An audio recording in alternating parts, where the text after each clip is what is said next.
et de les condamner à la peine de 10 ans de travaux forcés, tout en prononçant en outre l'interdiction pour 5 ans, après l'exécution de la peine, du droit de vote et du droit d'éligibilité à ce qui concerne les prévenus Kamere Lokanyingi Vital.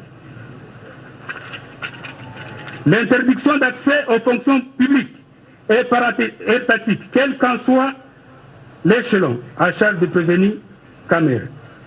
La privation du droit de vote, du droit à la condamnation ou à la libération conditionnelle et à la réhabilitation à charge de tous les deux. L'expulsion définitive du territoire de la République après l'exécution de la peine contre Salou Jamal.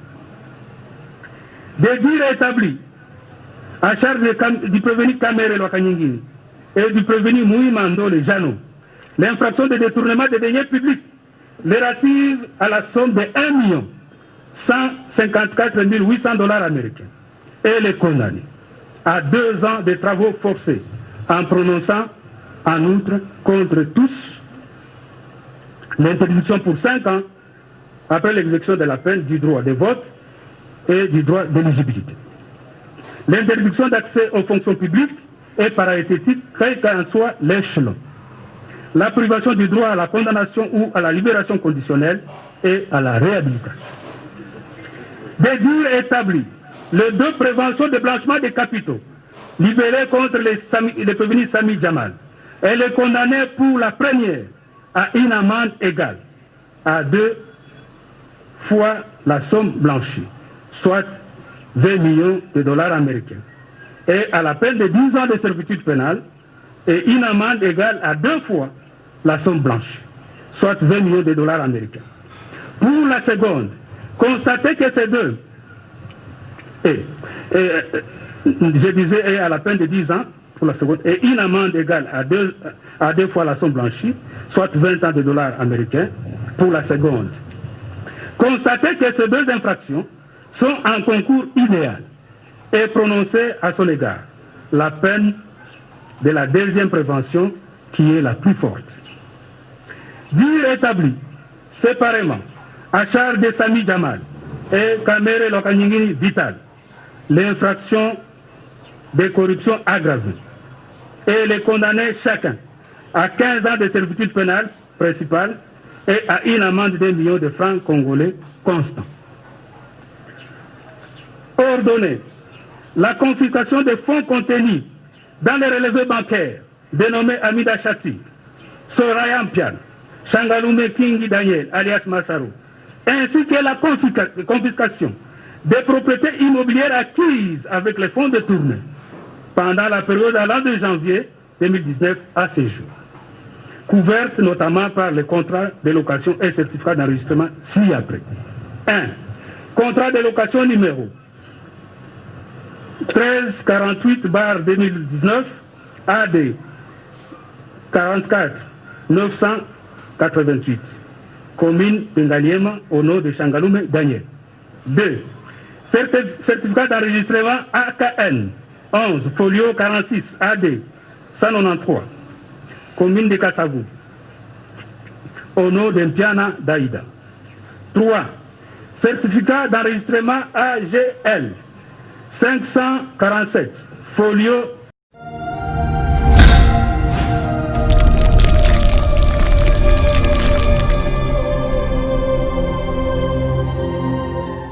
Bonjour, bonsoir, ça dépend de l'heure sur laquelle vous nous recevez en ce moment.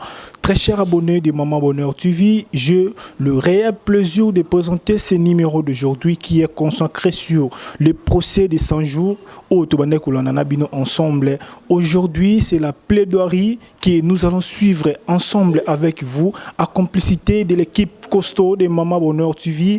Là, je vois derrière la caméra Irsin Badjika et devant la caméra, c'est moi, votre humble serviteur Jacques Ngwangwa, vraiment à complicité de cette équipe costaud de Maman Bonheur TV qui nous allons suivre ensemble avec vous le procès 100 jours, de Vital Kamerhe et consorts.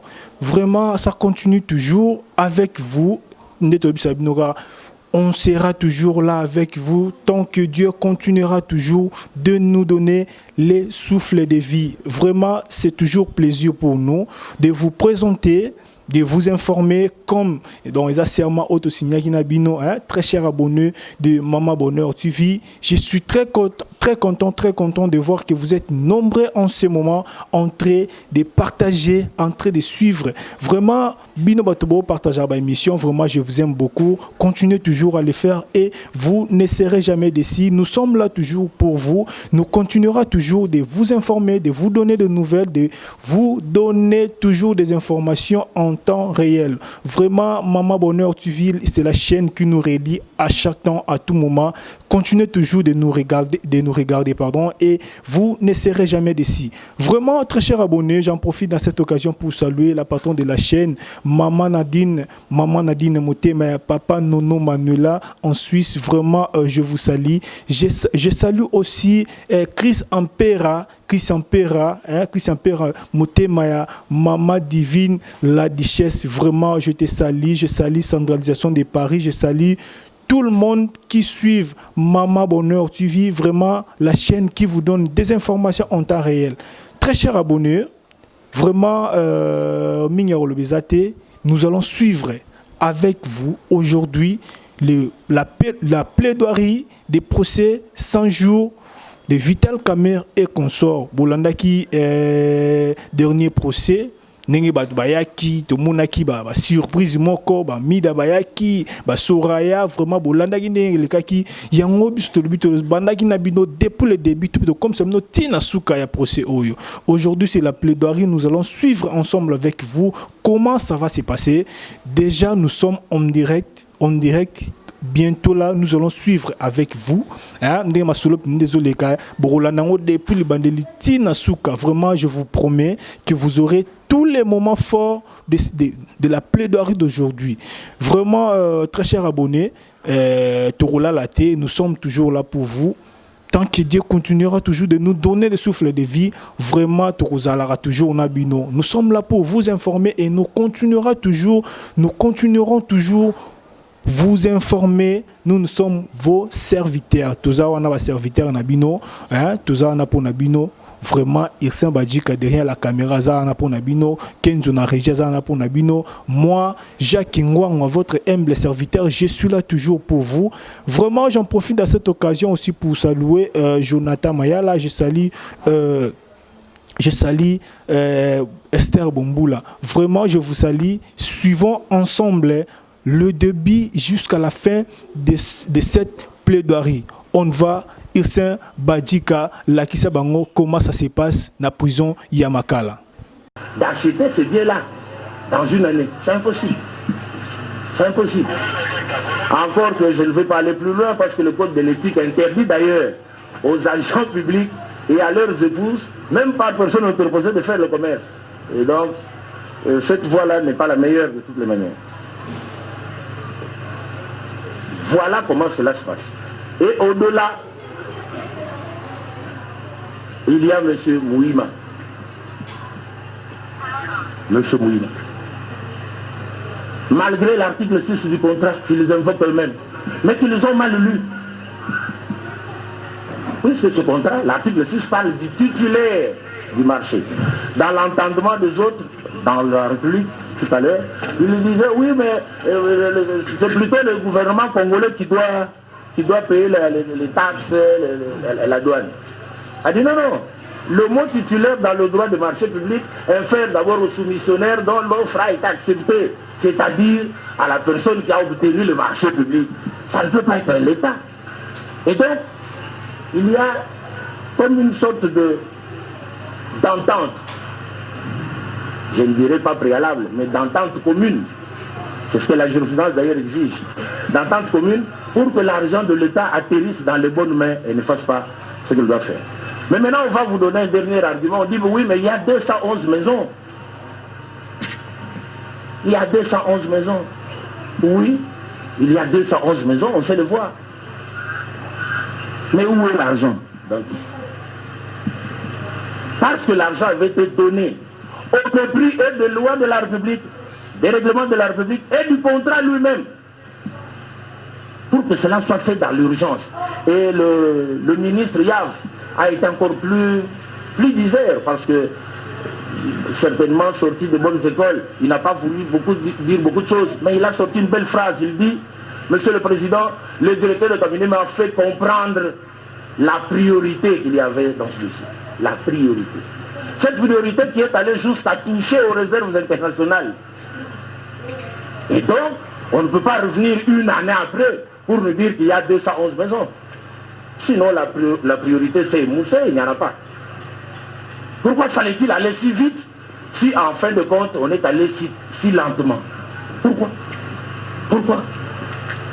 Et donc, c'était des manœuvres de rattrapage. S'était rendu compte que finalement, tout était bouclé, que la faute était là. Alors, le président Kamere et sa suite ont commencé à chercher. Mais plus grave encore, Mouima, qui va toucher de l'argent de la République, a un comparse, qui est également un membre de la famille politique de M. Vital Kamere, monsieur le ministre Toumba John. Je n'ose pas appeler excellence, parce que le mot excellence, je crois qu'il doit avoir un contenu moral. Mais ce ministre se promène avec de l'argent de la République. Dans le coffre de sa voiture, il se retrouve à Matadi, pour importer non pas les maisons, finalement des voitures de la présidence.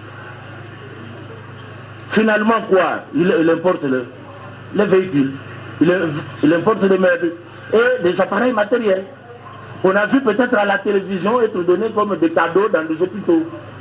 Mais ça s'appelle comment tout ça? C'est ça, les détournements, monsieur le président.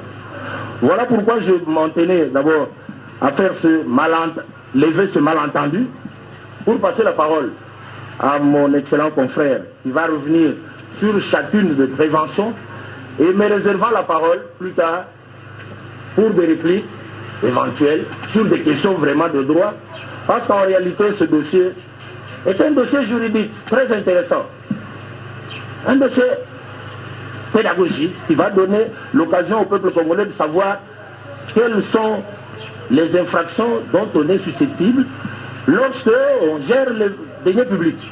Parce qu'en fait, la République, c'est quoi? La République, c'est nous tous. C'est notre vouloir vivre ensemble. Mais notre manière aussi de nous répartir les ressources pour avoir une vie meilleure.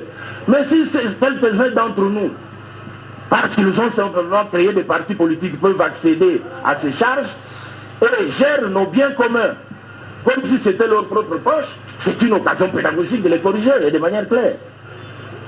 Parce qu'au fait, en dehors de l'adhésion ou de l'appartenance à un parti politique, mais il y a beaucoup de Congolais qui ne sont membres d'aucun parti politique, mais qui sont d'une compétence avérée. Je ne sais même pas pourquoi on ne les nomme pas.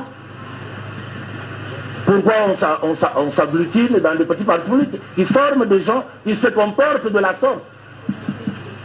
Ils se comportent tel qu'on a dit. Je ne voulais pas dire d'autre chose de désagréable, mais de cette manière-là de se comporter. Il y a tout, sauf de la rigueur, sauf du sérieux. Malgré tout, les conseils qui lui ont été donnés, notamment par un des témoins, M. Kamoudia, qui est son ami. Quelle est la réponse du prévenu Kamere? Il a convaincu le chef de l'État. C'est ce qu'il dit. On lui dit dans la salle, il dit, mais écoutez, j'ai vu M. Jamal dehors, là, je le connais depuis la RTNC, il n'a jamais fait les travaux, il a réclamé 25 millions de dollars, ne faites pas ça. Il dit non, il a convaincu le chef de l'État. Est-ce l'attitude d'un cadre responsable? Parce qu'en réalité, dans le procès pénal, ce n'est pas seulement les actes, c'est le comportement de l'infracteur qu'on juge. On juge un homme, on ne juge pas des papiers. C'est pour ça que dès le départ, je vous avais dit, lorsque je l'ai vu s'agglutiner à debout de papier, dit non, on juge le comportement. Le comportement de l'infracteur est-il le comportement d'un père de famille, diligent, moyennement intelligent? Or, ici, on vous a vanté qu'on n'est même pas moyennement intelligent, on est carrément intellectuel. Qui est un terme que moi-même, je n'ose pas m'attribuer. Être intellectuel, c'est appartenir à une classe sociale. Cette classe sociale, c'est une classe sociale non pas seulement des gens qui détiennent des diplômes, mais des gens qui ont comme la morale, le bien commun, comme valeur absolue. C'est ça les intellectuels. Il ne faut pas confondre avec les universitaires. Les universitaires sont tous ces gens qui ont des diplômes. Et ils sont nombreux au Congo. Mais intellectuel, c'est une classe d'individus rares. Même en Europe, vous les trouvez rarement, les intellectuels. Et donc, on s'est donné des mots, j'appelle ça l'hybris du pouvoir, parce que généralement, quand on est au pouvoir, on se croit doté d'une intelligence supérieure du fait d'être assis sur une chaise. Alors que l'intelligence était d'arrêt bien partagée peut-être par d'autres personnes. Voilà, Monsieur le Président, je ne veux pas abuser de votre temps. Tout ça, c'était les malentendus théoriques. Je passe donc la parole à mon estimé confrère pour vous exposer les faits et les moyens de droit et me réserverai le droit de revenir dans les timings qui est le nôtre. Merci, Monsieur le bâtonnier, allez-y. Non, non. Non, non, s'il vous plaît. Comme pendant la plaidoirie, vous allez répliquer. Ce ne sont pas des attaques personnelles, s'il vous plaît. Ce ne sont pas des attaques personnelles. C'est la plaidoirie, ce ne sont pas des attaques personnelles. Allez-y. Mais vous allez parler, ne vous en faites pas. Allez-y. Monsieur le Président, Monsieur les juges, Monsieur le procureur général, la vérité, c'est prendre son temps. Et heureusement que le temps est le meilleur allié de la vérité. Et ce procès, Monsieur le Président, permet de lever un voile. Je dirais même l'omerta sur la manière dont sont gérées les finances publiques de l'État. Et donc pour nous, Parti civil, Monsieur le Président, il permet de sonner le glas d'une nouvelle ère pour la justice et une autre gouvernance dans le pays. Je rebondis sur les pertinentes observations de mon excellent confrère pour non pas vous donner une narration des faits à la manière que nous aurions pu le faire au civil. Je prends une approche chronologique à travers laquelle, Monsieur le Président, ce que le droit anglais appelle l'actus reus, la mens rea, seront démontrés. La matérialité des agissements dont sont convaincus les prévenus au titre de détournement, de corruption et de blanchiment des capitaux. Monsieur le Président, rebondissant sur la plaidoirie du professeur Kalouba, et ceci me semble dès l'abord important également, c'est le procès pièce contre pièce.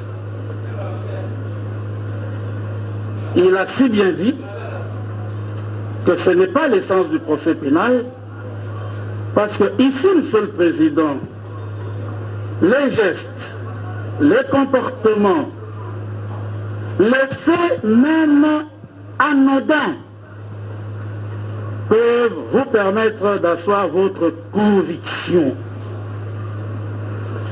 Et donc, Monsieur le Président, pour la partie civile, ce n'est pas de vous amener une décharge signée par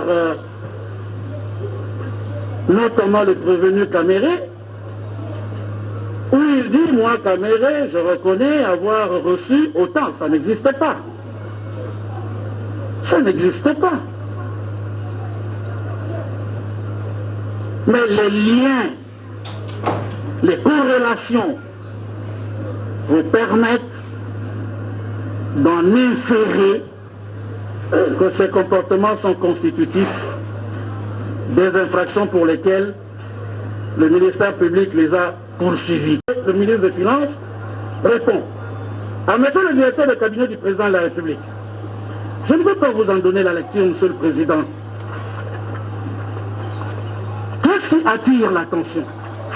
Et le ministre des Finances écrit sur 2 pages où il explique que pour ne pas perturber le cadre macroéconomique, il propose des sources de financement.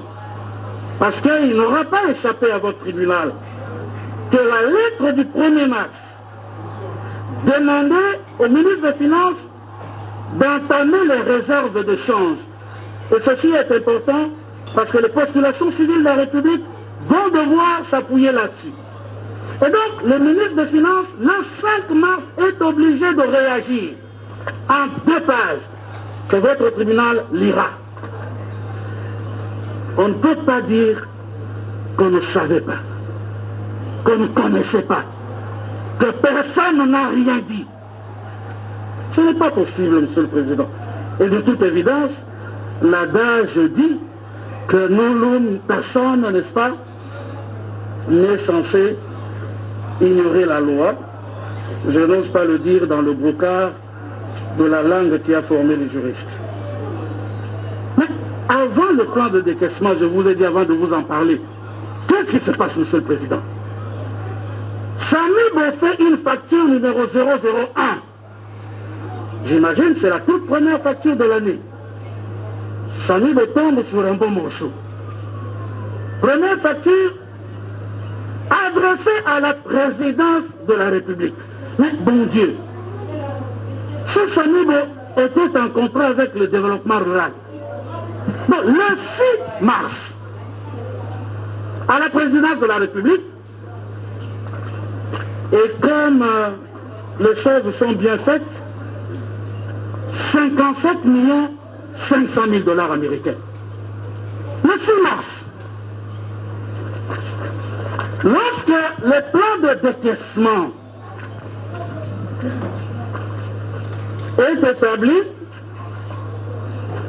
qu'est-ce que le plan de décaissement prévoit, monsieur le président, monsieur le juge, monsieur le procureur général? Cette fois-là, le plan de décaissement prévoit pour l'habitat 60 475 000 $ américains. Simple coïncidence, monsieur le président.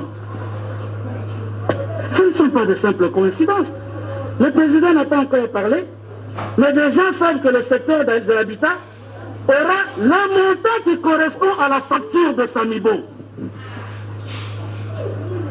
Mais comment Samibo fait la facture de Samibo? Comment Samibo sait que dans le plan de décaissement, il est prévu un montant correspondant à sa facture? Vous répondrez, vous juge. Et les personnes soupçonnées vont devoir se justifier.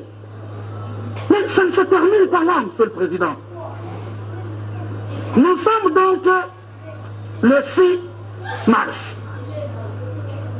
Il n'y a rien. Parce que Bitakour, il faut l'oublier avec son... Il n'y a rien. Le 11 mars, l'honorable Vital Kamere, ici prévenu, écrit à la direction des marchés publics. Il n'est pas... C'est un sachant. Il ne faut pas penser qu'il vient se livrer. C'est un sachant, monsieur le président. C'est un sachant. Je puis affirmer à des dirigeants que le pays a. Procédure d'urgence de passation des marchés. Et heureusement que lui, au moins, sait ce qu'il écrit. Instruction. Il dit au marché public, nous sommes le 11 mars, tous les marchés qui vont venir pour le compte de l'État, de gré à gré, vous les autorisez. Monsieur le Président, j'ouvre une petite parenthèse sur la question de marché de gré à gré. On a l'habitude de dire que ce type de marché est prévu dans le code des marchés publics, ce qui est vrai. Mais vous remarquez vous-même que ce type de marché n'est pas souhaité et ne doit être qu'un recours qu'à titre exceptionnel. parce qu'il ne permet pas d'avoir la transparence nécessaire dans l'attribution du marché. Ce qui est l'avantage d'un marché par voie d'appel d'offres. Et il y a des possibilités. On peut faire un marché, un appel d'offres restreint, national, pour recruter, mettre les entreprises en compétition, parce que là, Monsieur le Président, il y a de la rigueur. Et vous allez vous rendre compte que Samibo ne représente que la personne qui est là, sans aucune garantie financière quelconque. Aucune. Et toute la difficulté que nous avons aujourd'hui, le 11, le 15 mars, Monsieur le Président, cette chronologie, elle est intéressante. Le 15 mars, le comité chargé de l'exécution des dépenses en urgence s'est réuni au ministère des Finances. Et si vous permettez, Monsieur le Président, que juste s'agissant de...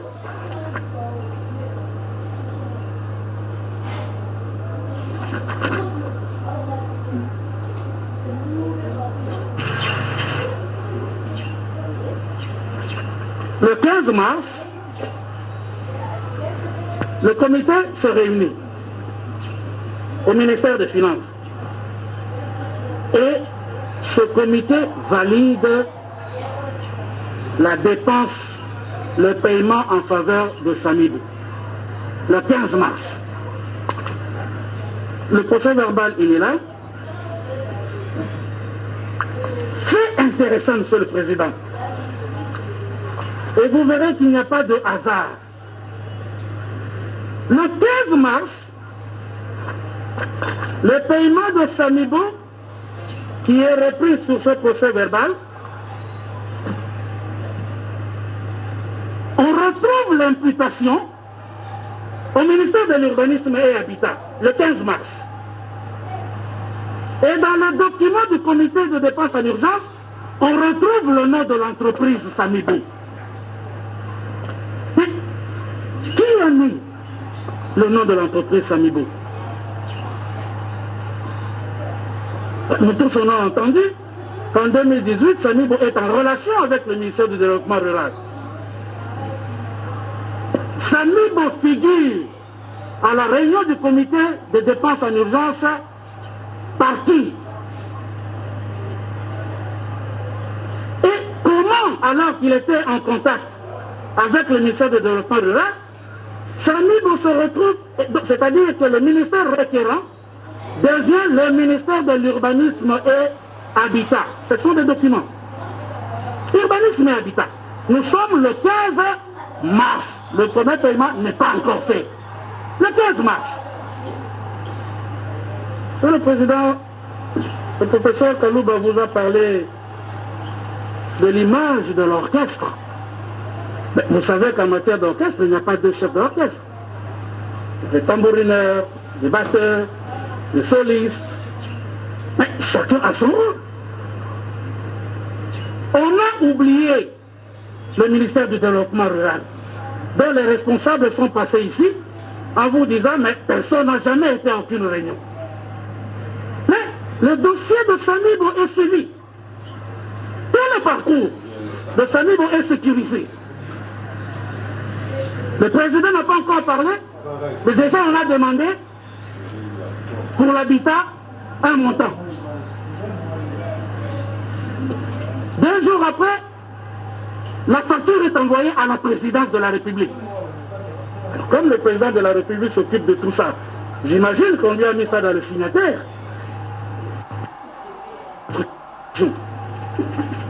Qu'on a mis dans le signataire du président de la République la facture de Samibo, ou c'est l'administration de la présidence qui a géré. Samibo met cette facture sur base de quoi? Plus intéressant, Monsieur le Président, le même 15 mars, pour vous montrer la célérité, je n'ose même pas dire de félin. J'ai jamais vu aussi rapide. Jamais vu aussi rapide. Le même 15 mars, la vignette de paiement est établie au budget. Que dis-je? au ministère des Finances. Et le même 15, le ministre des Finances prend une lettre à la banque, au gouverneur de la Banque centrale. Paiement en procédure d'urgence.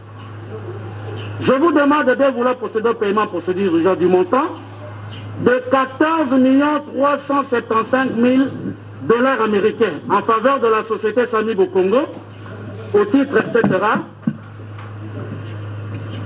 Alors, ajoute le ministre, suivant la lettre non référencée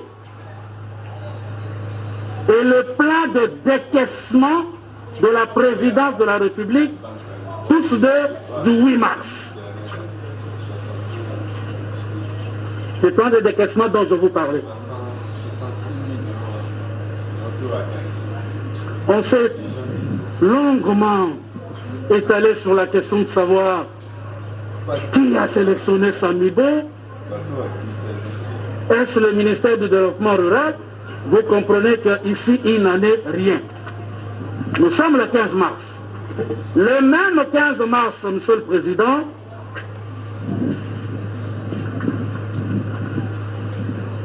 insiste. Le paiement est effectué par la Banque centrale du Congo. Mais, quelque chose d'intéressant, Monsieur le Président. Le ministre des Finances indique Ecobank. Mais vous savez tous que cet argent n'est jamais arrivé à l'Ecobank. Alors, on cherche le détournement, Monsieur le Président. Comment vous allez qualifier le fait que les fonds de l'État destinés à Ecobank aient pris une autre destination? Ça, ce n'est pas encore le fait du prévenu Caméré. Donc, M. Jamal, le prévenu Jamal qui est là, ne peut pas vous fournir une explication. En tout cas, il en a trouvé une, lui. En disant à votre tribunal, mais est-ce qu'il y a problème? Sous votre grand respect. Si c'est mon argent, si ça arrive là-bas, et je décide de l'utiliser là, est-ce qu'il y a un problème? Évidemment, si sur le plan factuel, il n'y a pas de problème, mais sur le plan du droit, il y a un vrai problème, parce que, Monsieur le Président, au terme de la loi de la réglementation du change, et c'est là que la Banque centrale du Congo aussi mérite d'être plus regardant, parce qu'elle doit s'assurer du dénouement de l'opération, dit la réglementation des changes. Il ne suffit pas d'envoyer de l'argent, encore que vous devez vous assurer que l'argent est arrivé à destination. Mais, Monsieur le Président, dans ce contexte où tout le monde est tenu en état, on comprend comment les acteurs agissent. Comment les acteurs agissent? Alors, un prévenu vous dit, oui, mais est-ce que vous me voyez à la chaîne des dépenses? Mais Monsieur le Président, y a-t-il plus présent dans la chaîne de la dépense que lui? Y a-t-il plus présent? Le ministre des Finances résiste. Il vous dit, la solution que vous préconisez n'est pas la bonne. Vous dites, il faut y aller, c'est priorité. Les gens se réunissent le 15, le ministre des Finances écrit le 15, le gouverneur de la Banque centrale fait le paiement le 15. Sincèrement, je ne sais même pas si le président de la République lui-même, s'il veut se faire payer, il peut bénéficier d'une telle procédure. Et donc, Monsieur le Président, des paiements vont être faits. Ces paiements sont incontestés parce que le dossier que vous avez et dont nous allons, nous, également produire, contient les preuves du paiement fait à la société Samibo. Et lorsque vous prenez la propre comptabilité de Samibo, elle vous dit qu'au 21 avril, Samibo a reçu la totalité de 57 millions de dollars américains. Sans doute que dans la défense, Samibo viendra vous dire le paiement de 57 millions, il a reçu sur base de quoi? Quel en était le soubassement? Est-ce le contrat Bitakura? Est-ce l'avenant dont il vous a été dit les conditions qu'ils doivent remplir? Ils répondront, Monsieur le Président. Mais nous avons encore une fois rappelé la loi sur les marchés publics.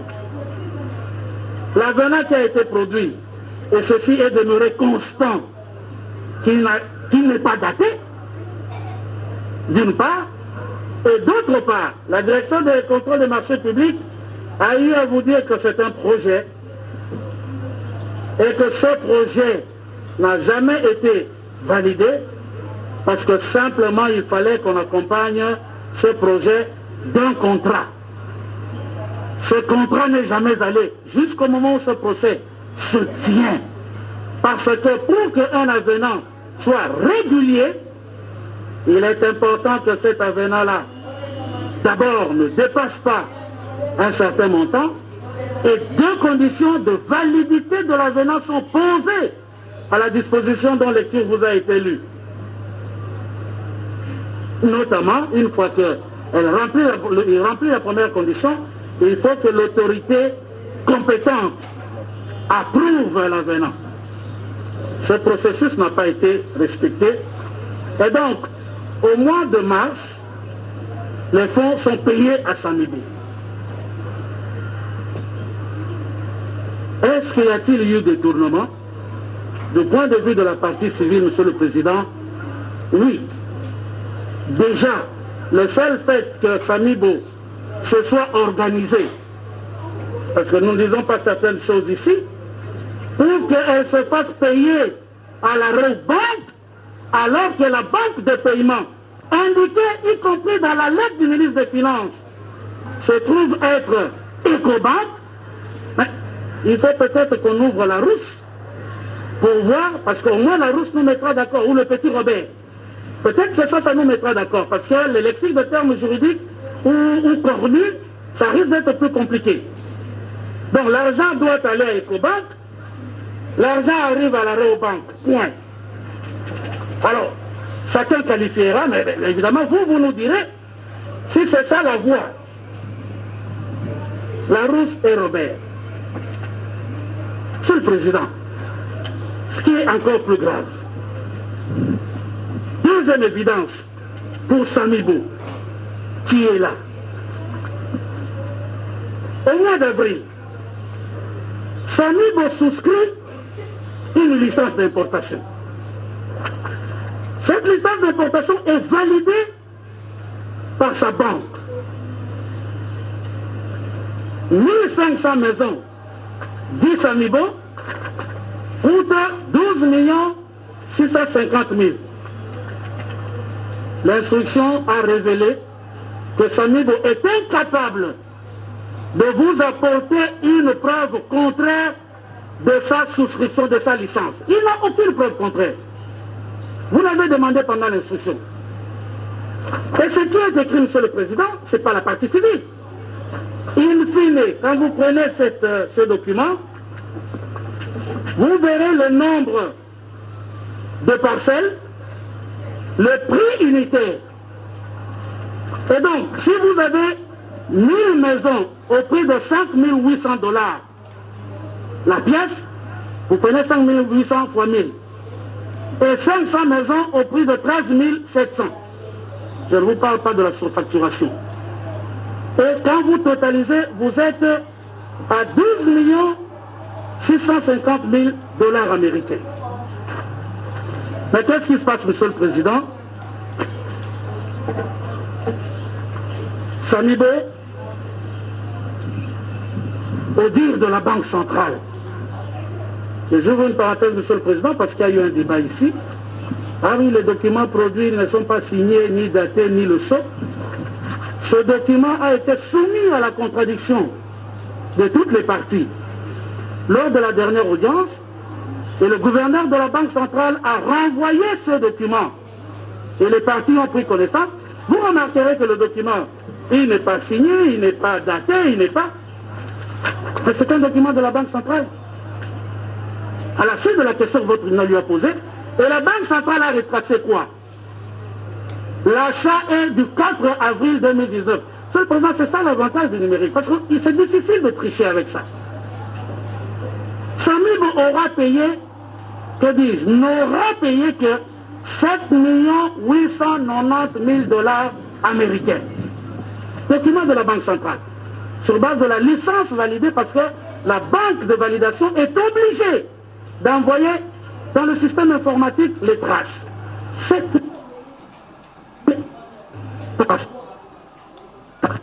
La question,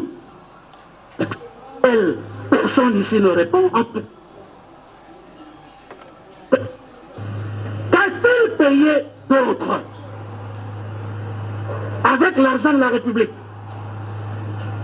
Il vous dit, j'ai payé à Carmode. Et sa propre comptabilité, elle est un peu plus loin. Vous dites 39 millions payés à Carmode. Alors, répondez à la question de savoir, le paiement à Carmode s'est fait par quelle voie? Si vous l'avez fait par voie bancaire, vous avez les traces bancaires. Il a déjà répondu qu'il l'a fait par les voies qui leur sont propres. Je ne sais pas. Il l'a fait par des voies qui lui sont propres. J'espère qu'il dira à votre tribunal quelle est cette voie-là. Monsieur le Président, l'affaire devient très intéressante. Pourquoi?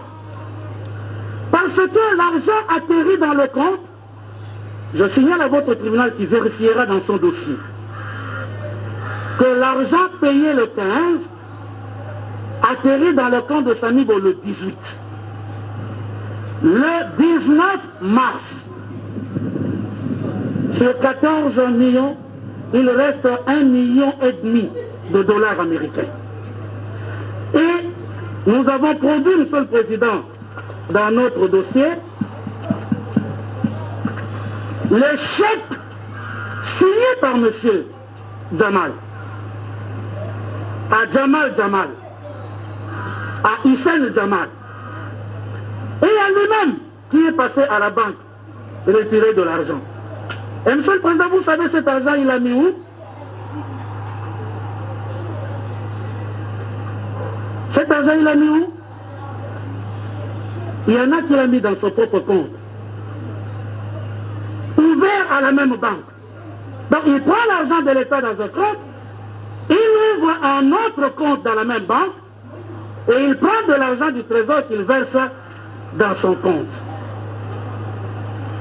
Et le reste, cet argent a pris.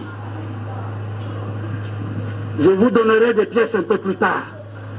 Soyez-en sûrs, vous aurez ces éléments, Monsieur le Président. Il a voulu encore faire sortir un montant de 57 millions. En date du 10 juillet 2019, le prévenu Vital Kamerhe va ordonner au ministre d'État, ministre du Budget et des Finances, de payer 30% de 57 millions à la société Ousmane. Mais malheureusement, pour le prévenu Sami Jamal, suite à des difficultés de trésorerie, et surtout avec l'installation du gouvernement Ilunga Ilunkam, il sera décaissé en sa faveur que la somme de 2 137 500 $ américains en date du 28 août 2019. Les pièces sont également versées au dossier. Ces deux marchés ont été conclus verbalement de gré à gré, sans les avis de non-objection de la Direction générale de contrôle des marchés publics, par le prévenu Kamerhe Vital en sa qualité de manager et superviseur du programme de 100 jours. Notons que la société Ousmane a été créée dans la précipitation, et c'est là pour les besoins de la cause. Bien que le prévenu Sami Jamal et il reçut le montant de dollars américains 57 500 000 et 2 137 500, dans lesquels étaient compris les frais de transport et toute taxe relative à l'importation des maisons préfabriquées. Le prévenu Vital Kamerhe ordonnera encore les décaissements du trésor public du montant de 1 154 800 dollars américains, somme qui a été remise en date du 21 août 2019 au prévenu Jano Mouima Ndole à titre de frais de transport et divers frais accessoires et de dédouanement des conteneurs des maisons préfabriquées. Cette somme sera retirée de la Banque centrale par le comptable principal de la présidence, M. Ngouza Muzumbu José, et remise sur ordre verbal du prévenu Kamerhe au prévenu Mouima Jano, qui n'a pas su apporter une justification claire et légalement motivée de son utilisation. Sur les sommes lui remises, le prévenu Sami Jamal a retiré au guichet de la Banque centrale des paiements en plusieurs tranches. Il a retiré des sommes importantes en espèces dont l'affectation et l'utilisation sur le marché local n'ont laissé aucune trace. Le relevé bancaire du compte Samibo versé au dossier indique sur le montant global de 57 500 000 dollars américains seulement 8 668 552 dollars américains ont été réellement affectés à l'achat des maisons préfabriquées et aux frais de bivac. Monsieur le Président, lors de l'instruction ici, on vous a produit une facture, soit disant que c'est la facture de la société Carmol. La licence d'importation versée à votre dossier donne le prix et indique le numéro de la facture que la société Carmol avait envoyée à Samibo.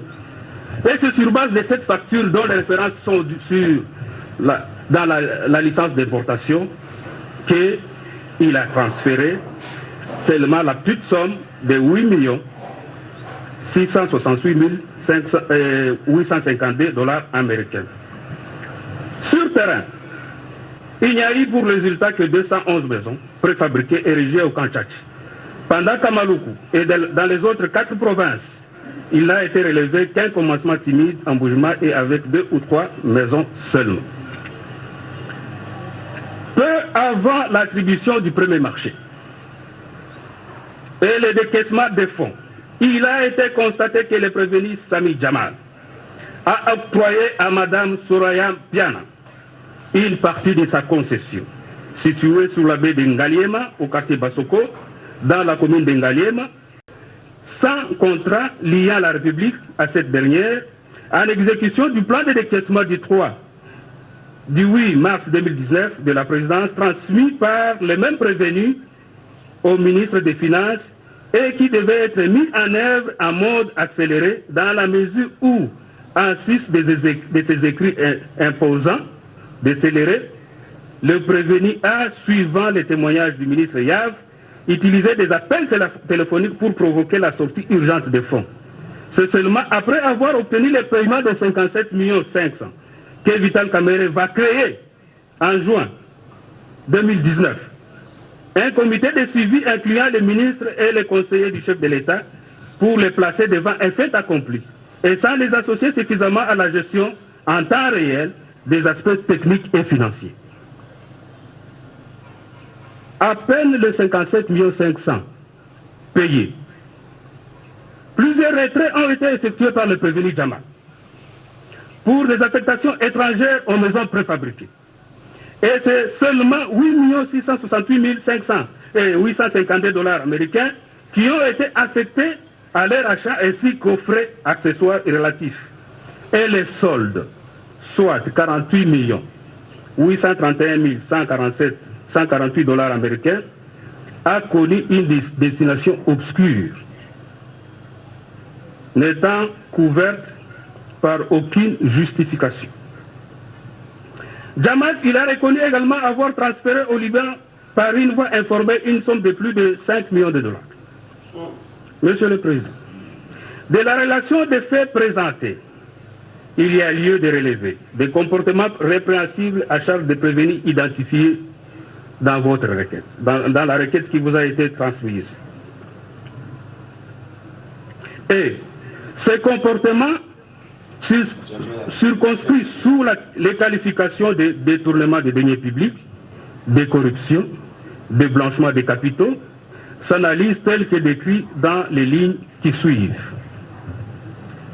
Monsieur le Président, comme vous venez de le comprendre dans l'exposé des faits que nous venons de faire, il a été retenu trois cas de détournement de deniers publics à charge du prévenu Vital Kamere, dont 2 il a commis en participation avec Jamal et 1 cas en participation avec le prévenu Jano Mouine. Il a été retenu 2 préventions ou 2 infractions en rapport avec le blanchiment des capitaux à charge du prévenu Sami Jamal. Il a été retenu la prévention des corruptions passives et actives. Corruption active à charge de Sami Jamal et corruption passive à charge du prévenu Vital Kamere. Commençons par le détournement. Détournement des deniers publics à charge de prévenu Kamere, Lokanyingini Vital et Sami Jamal. Du détournement du montant de 48 831 148 dollars américains. Qu'est-ce que le détournement? Au terme de l'article 145 du Code pénal livre 2, cette incrimination s'entend comme le fait pour tout fonctionnaire ou tout officier public, toute personne chargée d'un service public de disposer irrégulièrement ou de soustraire de leur destination ou affectation des deniers publics mis à sa disposition ou se trouvant entre ses mains, soit en vertu, soit en raison de sa charge. Sous une autre acception, elle peut être comprise. Le détournement peut être compris comme l'opération illégale qui consiste à utiliser des sommes appartenant à la collectivité à des fins autres que les biens communs, que les biens publics. De manière tout à fait littérale, le détournement est un acte qui consiste à changer la destination initiale donnée à une chose. Cette incrimination fait partie de l'ensemble des atteintes à la probité et requiert pour sa constitution 4 éléments constitutifs en sus de l'élément légal que nous venons de lire et qui est l'article 145 du Code pénal livre 2 tel que modifié à ce jour. Comme premier élément, il y a la qualité de l'agent détourneur. Deuxième élément, il y a l'objet détourné. Troisième élément, il y a la détention préalable et la disposition de l'objet. Et dernier élément, il y a l'intention frauduleuse. Élément constitutif 1, la qualité de l'agent. Le prévenu doit avoir la qualité de fonctionnaire au sens le plus étendu. Se conformant à la définition de l'agent public donnée par le Code éthique de l'agent public, édité par le décret loi numéro 017/2002 du 3 octobre 2002 ou celle de la personne chargée d'un service public. Selon le dictionnaire Larousse, en ligne, le service public est défini comme une activité d'intérêt général, assurée par un organisme public ou privé, soumis aux règles qui sortent du droit commun, ou encore comme toute activité d'une collectivité publique visant à satisfaire un besoin d'intérêt général. Vous lirez cela lorsque vous cliquez larousse.fr. Il apparaît ainsi que cette infraction ne peut être commise que par un agent public ou par toute personne chargée d'un service public tel que défini ci-haut. C'est conformer à la loi, à la fois sur les marchés publics et sur la procédure de contrôle et de décaissement des deniers publics. Si quiconque impliqué dans l'exécution de dits projets viole la loi, il engage sa propre responsabilité pénale. Comme nous venons de démontrer, Monsieur le Président. Les deux incriminations de détournement de deniers publics mises à charge de prévenus Kamere et Jamal seront déclarées établies en leur charge en se conformant aux prescrits des articles 21 et 23 Code pénal livre 1er et l'article 145 Code pénal livre 2 tel que modifié à ce jour. Du détournement des deniers publics à charge de prévenus Kamere, Lwakanyingi Vital et Jano Mouima. S'agissant du détournement mis à charge de Vital Kamere et Jano Mouima, tout en reconduisant les développements faits à la première prévention sur les éléments constitutifs des détournements et de la participation criminelle, notons que les prévenus Jano Mouima Ndole est fonctionnaire de l'État portant le numéro matricule 42 222, grade de chef de division, et affecté à la présidence de la République comme chargé d'import-export. Ça, c'est la preuve de sa qualité comme agent détourneur. L'acte de détournement commis par ces derniers et les prévenus Kamere porte sur la somme de 1 154 800 $ américains retirés de la Banque centrale du Congo par le comptable principal de la présidence de la République, M. Ngunda Muzumbu José, sur instruction du prévenu Kamere et remise au second au motif de couvrir les frais de dédouanement accessoires pour les maisons préfabriquées importées, alors que dans l'enveloppe des fonds mis à la disposition de Sami Jamal, les mêmes frais étaient inclus.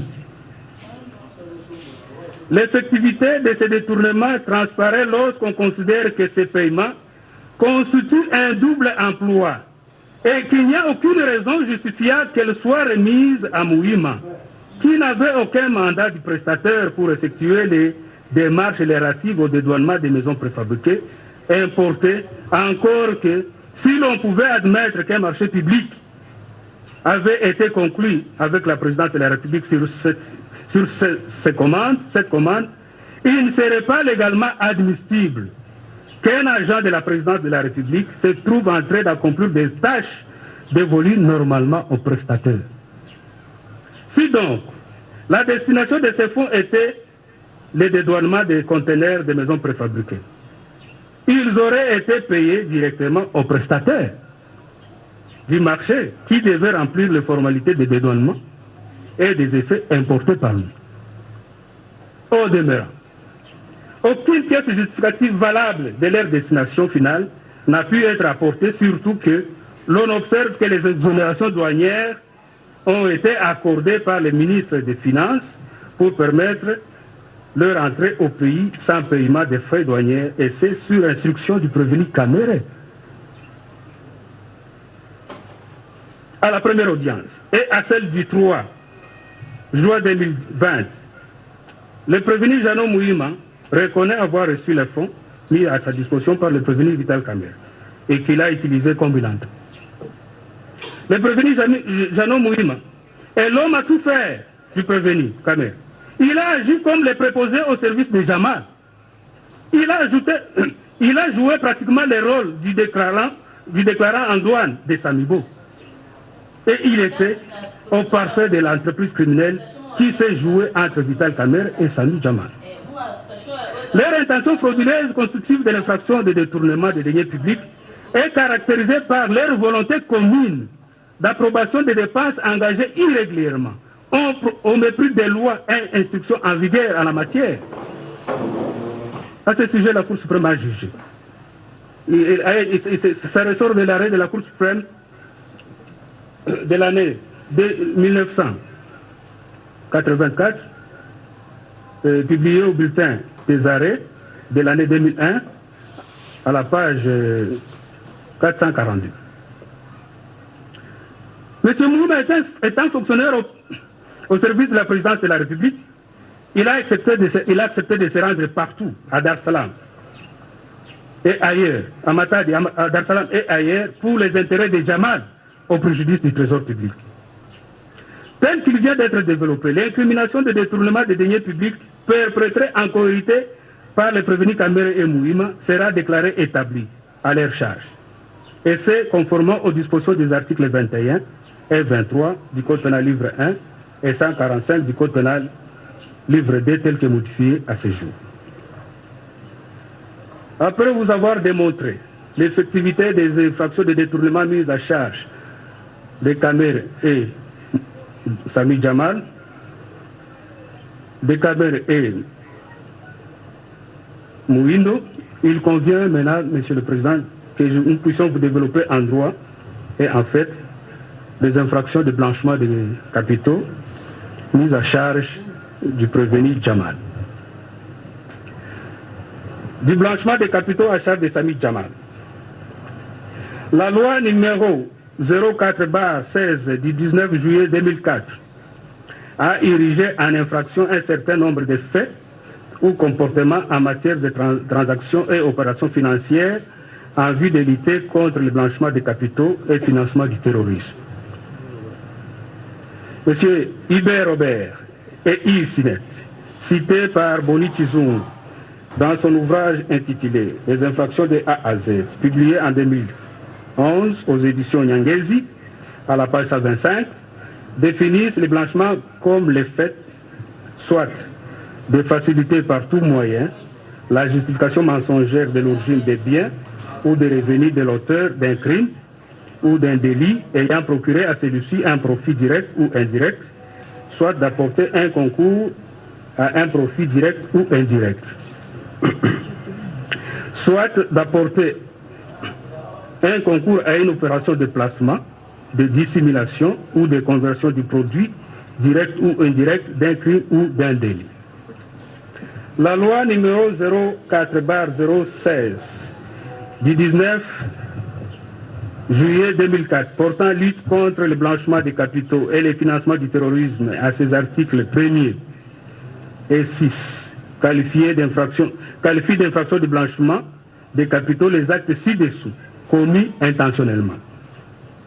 1. Il s'agit de la conversion, les transferts ou la manipulation de biens dans le but de dissimuler ou de déguiser l'origine illicite des biens ou d'aider toute personne qui est impliquée dans la commission de l'infraction principale à échapper aux conséquences juridiques de ces actes.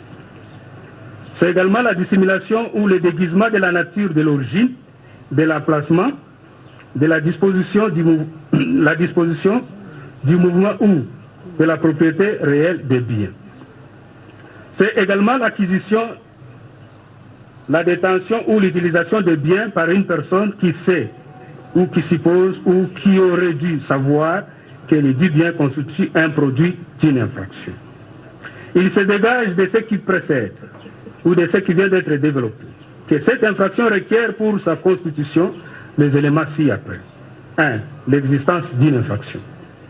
Pour que le blanchiment soit constitué, il faut au préalable qu'une infraction permettant de dégager des fonds, des biens ou des produits auxquels l'auteur veut donner l'apparence légale en perpétrant un des actes énumérés ci-dessus. Deuxième élément, les procédés de blanchiment. C'est tout moyen utilisé pour donner une justification mensongère de l'origine des biens, des fonds ou revenus. C'est le moyen auquel l'auteur a recours pour dissimuler ou déguiser l'origine illicite de dits biens ou d'aider toute personne qui est impliquée dans la commission de l'infraction principale à échapper aux conséquences juridiques de ces actes. Dans tous les cas, il s'agit de confondre des sommes ou bien acquises illégalement dans un circuit financier licite ou de les faire disparaître dans des opérations comptables pour éviter que quiconque ne puisse remonter la piste de l'argent et d'en deviner la provenance malhonnête. Édition Maison Larcier, 1953, page 325, définit la corruption ou la forfaiture comme la malhonnêteté commise par un fonctionnaire dans l'exercice de ses fonctions. Il ajoute que cette infraction ne peut être commise que par les personnes chargées d'un mandat ou d'un service public.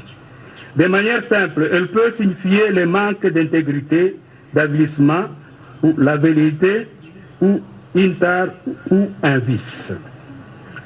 Cependant, la loi numéro 05/006 du 29 mars 2005, modifiant et complétant les décrets du 30 janvier 1940 portant code pénal congolais, a introduit la possibilité que tout individu qui n'est pas agent public puisse commettre l'infraction de corruption. La quintessence des dispositions des articles 147 à 150 du code pénal livre 2, tel que modifié par la loi précitée, fait ressortir les actions de deux agents concourant à l'infraction. L'un corrompant, l'autre se laissant corrompre, tout en jouant un rôle égal et séparément qualifié. Ainsi, la corruption se présente sous deux aspects, constituant deux infractions distinctes et différentes, à savoir la corruption active et la corruption passive, dont les éléments constitutifs sont les mêmes. En ce qui concerne les présents dossiers, il est retenu la corruption active à charge du prévenu Sami Djamal, et celle passive est imputée au prévenu Kamere Lokanini Vital. Éléments constitutifs. Outre l'élément égal et légal exprimé par les dispositions légales prédéfinies, l'incrimination sous examen est constituée d'un double élément matériel et d'un élément moral. Élément matériel. Premier point, acte matériel. Il s'agit des offres, des promesses, des dons, présents ou des avantages quelconques, faits ou octroyés et acceptés, agréés ou sollicités, directement ou indirectement. Cet élément matériel revêt 5 caractéristiques ci-après. Caractère illégitime. L'acte incriminé ne doit pas être commandé ou permis ou autorisé par une loi ou un règlement. 2. Corruption directe ou indirecte.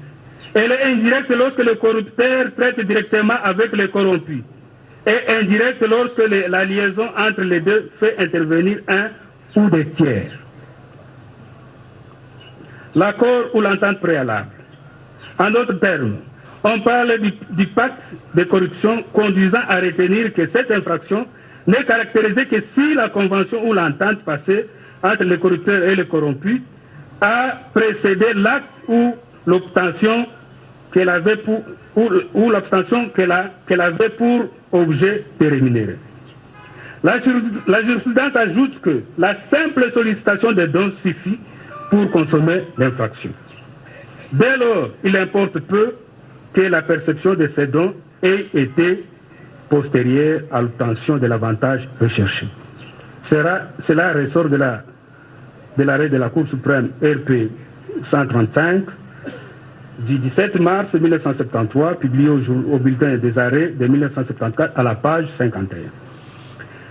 La preuve suffisante de cette entente préalable constitue dans la démonstration d'une adhésion préalable par les fonctionnaires à... La preuve suffisante de cette entente préalable consiste dans la démonstration d'une adhésion préalable par les fonctionnaires à des propositions vénales. Quatrième élément, le caractère instantané de l'infraction, de cette infraction, qui se réalise dès la perpétration de l'acte incriminé. Et cinquième caractéristique, c'est la nature des offres, dont les promesses. Les termes de la loi sont généraux et n'évoquent aucune restriction dans la mesure où il s'agit de tout avantage que l'agent abusant d'une influence réelle ou supposée a pu se faire remettre à son profit. Pour circonscrire l'acte matériel de corruption, l'article 147 bis, inséré par l'article 2 de la loi numéro 5/006 du 29 mars 2005 évoquée auparavant, énumère limitativement les actes de corruption en les répertoriant en 7 points à retrouver dans les termes de cette disposition. Le deuxième élément matériel, la qualité de l'infracteur est l'objet de la corruption.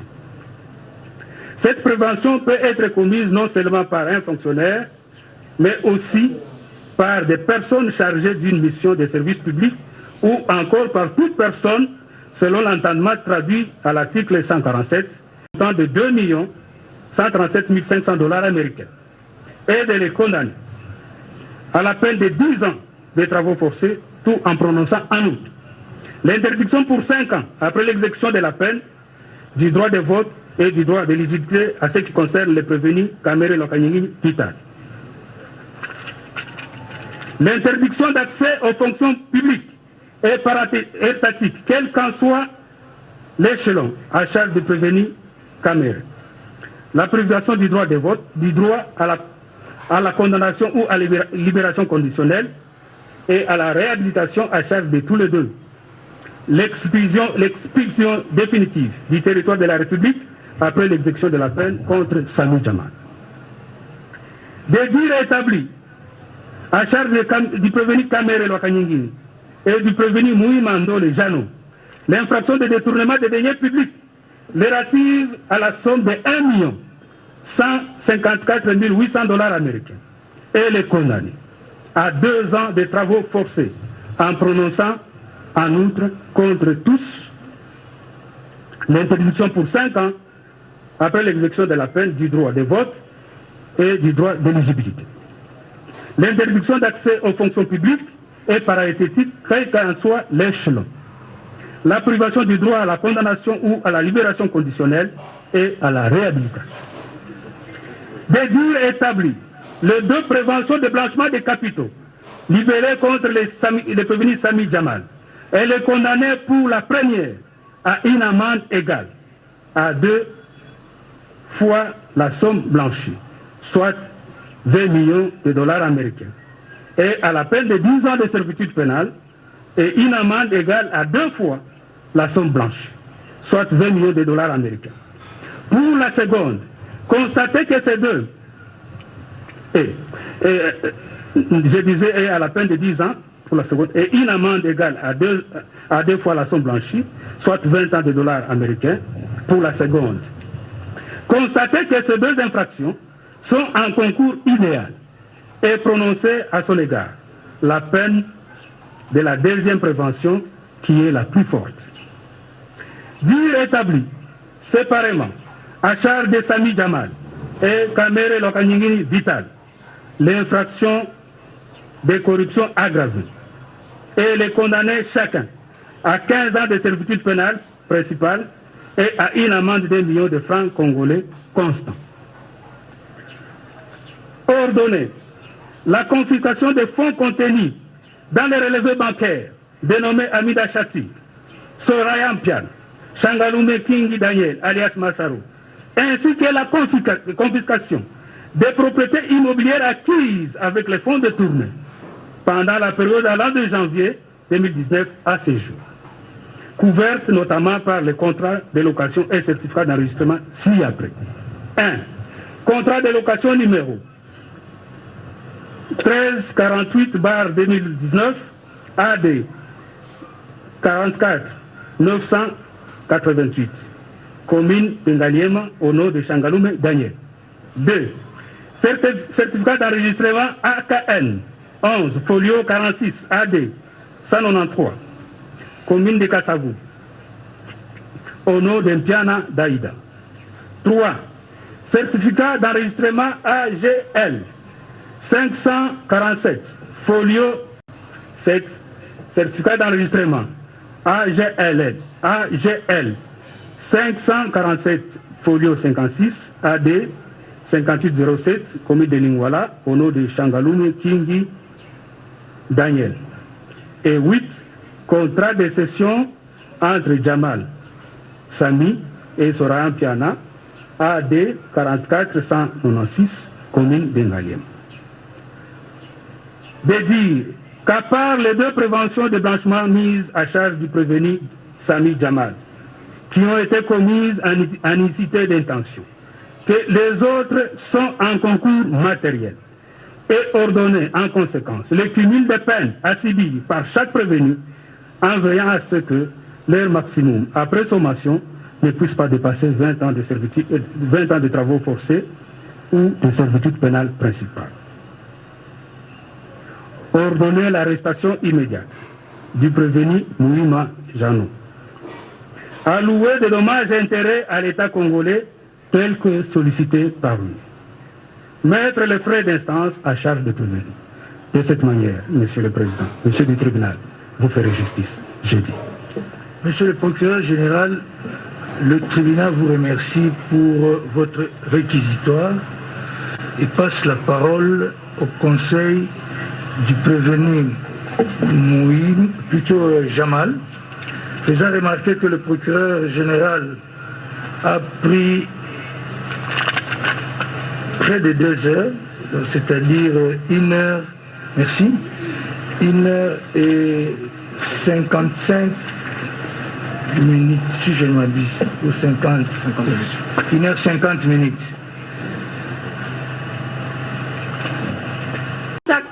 Qui d'ailleurs, il va s'agir d'ailleurs d'un contrat d'adhésion. Même si l'une des parties peut amener certaines mais déjà que vous savez lire le contrat qui détient la page des gardes du ministère du développement rural, vous pouvez déjà suffisamment comprendre qu'il s'agit d'un contrat d'adhésion. Et en tant que tel, on ne peut pas condamner le comportement de celui qui adhère pratiquement aux conventions qui ont été ainsi décidées. Monsieur le Président, avant de laisser la parole au collectif, permettez-moi d'aborder rapidement les préventions des détournements, des blanchiments de capitaux. Monsieur le Président, j'aimerais là directement évoquer l'irrécevabilité de ces poursuites pour violation aux pactes internationaux sur les droits politiques, civils et politiques. Qu'est dit ces pactes? Je suis à l'article 14 de ces pactes qui dit « Nul ne peut être tenu de s'avouer coupable. Nul ne peut être obligé de témoigner contre sa propre personne. » Ici, le ministère public vous a démontré qu'il n'avait aucune preuve à brandir contre mon client, semble-t-il, pour des virements bancaires. Parce que déjà que l'officier du ministère public vous dit que c'est lui-même qui va vous expliquer comment cet argent s'est retrouvé au Liban. Il va vous expliquer comment il a pu obtenir cet argent. C'est autrement dire que soit vous nous expliquez comment vous avez fait, soit nous considérons que vous avez commis une infraction. Mais il ne relève pas de la compétence de mon client de démontrer qu'il est coupable. Je dois ici relever la charge de la preuve à laquelle incombe. Non, je suis devant l'officier du ministère public.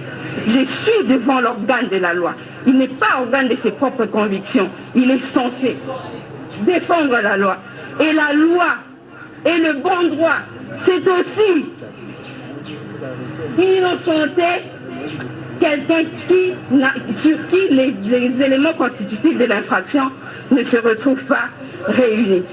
Monsieur le Président, doit-on parler brièvement de l'acte de l'acte de corruption? Mais qui n'a pas appris qui n'a pas lu dans l'acte d'accusation où il est mentionné que la donation serait du 23 janvier 2019. Mais qui était Vital Kamerhe le 23 janvier 2019? Un simple citoyen. Déjà, c'est le 24 janvier que le chef de l'État a prêté serment. Et comment on peut imaginer que lui, mon client, savait que Vital Kamerhe serait directeur du chef de l'État? C'est là tout le problème. Lorsqu'il y a des raccordements, ça devient frauduleux et ça ressort l'innocence de quelqu'un que l'on poursuit injustement. Monsieur le Président, Nous estimons que nous aurons encore la parole si vous le souhaitez, mais puisqu'il s'agit d'un collectif et de la gestion du temps, nous laissons la parole aux confrères pour nous compléter. Allez-y. Votre honneur, puisque nous